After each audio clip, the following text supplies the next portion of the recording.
قرية خان الجوز قرية كردية تتبع إداريا لمحافظة اللاذقية في جبل الكرد أو جبل الأكراد في منتصف المسافة تقريبا بين اللاذقية وجسر الشغور. تقع على طريق اللاذقية حلب.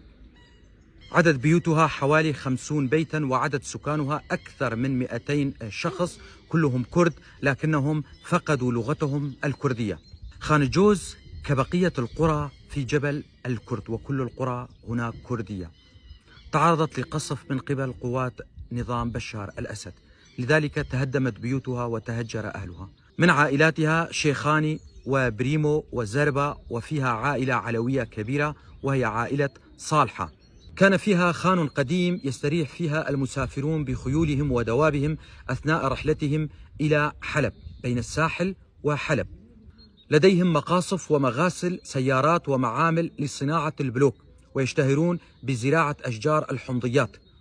كان موقع القرية قديما عبارة عن خان فيه بازار يجتمع فيه من يريد أن يبيع أبقاره في المنطقة، وذلك كان في يوم الاثنين من كل أسبوع، واختفت هذه العادة في مطلع 2000.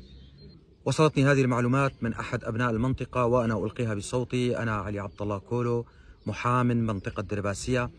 أتمنى كما يتمنى كل الكرد الناطقين بالكردية أن يتعلم أهلنا في الجبل لغتهم الكردية، وأن يعلموها لأولادهم، وأن يسموا أولادهم بأسام كردية، فلغتنا الكردية كبقية اللغات هدية من الله، وعلينا أن نتعلمها.